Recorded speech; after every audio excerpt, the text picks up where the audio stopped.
Goeiemôre julle. Ek wil so ietsie met julle deel. Is baie so ek het gedink aan 'n bietjie goed vir jong mense op te sit wat deur moeilike tye gaan. Vandag se titeltjie sal wees die bottel gaan sy dopie afskiet. Ons lees Psalm 56 vers 9 wat sê: U het my ellende raak gesien. U het my trane opgevang. U het dit opgeskryf in U boek.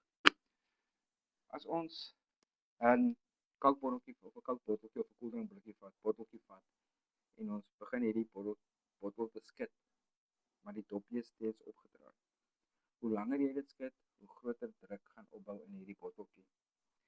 En vir my is hierdie gas in die botteltjie is jou emosies. En tot dit op 'n punt kom dat jy dit nie meer kan hanteer nie en hierdie proppie skiet af. Dink as jy die bottel geskit het en jy maak die dopie oop, dan skiet al die koeldrank uit die botteltjie uit. En dit is baie jong mense leef vandag so. Hulle glimlag aan die buitekant, alles lyk goed, alles lyk hankie-dorie, dit gaan lekker.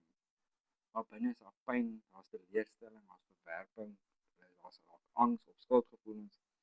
Hulle probeer dit wegsteek, maar die druk bou net al hoe meer op.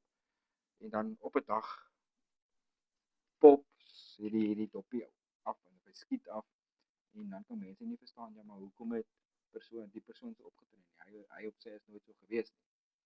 En dis net as gevolg van al hierdie druk wat opgebou het en daar was nie 'n uitlaatklep vir hierdie emosies nie. God sien jou trane. Die wêreld sê vir ons, wees sterk, byt vas, maklik, moenie mou nie. Dis gaan net aan.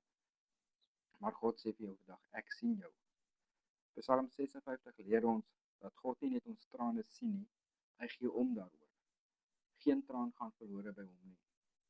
Jy mag dalk voel dat niemand jou verstaan nie. En baie mense voel so, maar God verstaan jou. Hy ken jou. Hy het jou gemaak. Genesing begin by eerlikheid. Die grootste fout wat ons gemaak is om alles binne te hou. Soos hy kookbottel, die gas bou op en op en op en op 'n punt ontplof hy en dan sit hy hele gemors. Dawid het nie gemaak asof alles reg is nie. Hy het sy hart voor God oopgemaak. God vra nie van jou om perfek te wees nie, voordat jy na hom toe kom nie. Hy wil jy moet na hom toe kom met jou seer, met jou stikkindheid. Hy vra nie dat jy eerlik moet wees. Haal hy dopie af, gooi hy dopie weg. Miskien draai jy vandag seer oor jou ouers, teleurstellings of angs of miskien 'n verslawing of sonde waarmee jy sukkel of eensaamheid of die gevoel dat niemand vir jou liefhet nie. Matteus 11 vers 28 sê: Kom na my toe, almal wat vermoeid en belas is, en ek sal julle rus gee. God nooi jou uit om hierdie dekseltjie, om hierdie proppie af te haal en alles daar binne vir hom te gee. Al hy gevoelens, al hy seer, al hy emosies, om dit vir hom te gee. God wil nie hê jy moet met 'n hart vol pyn rondloop totdat jy breek nie.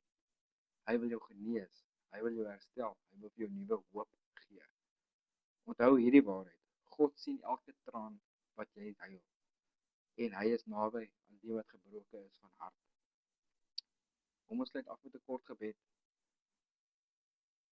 Hemelse Vader, dankie dat U elke traan sien wat ek huil. Dankie dat ek nie my seer vir U hoef weg te steek nie.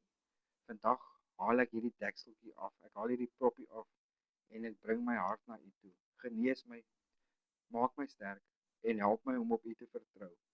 Vul my met U vrede, en laat my elke dag nader aan U leef.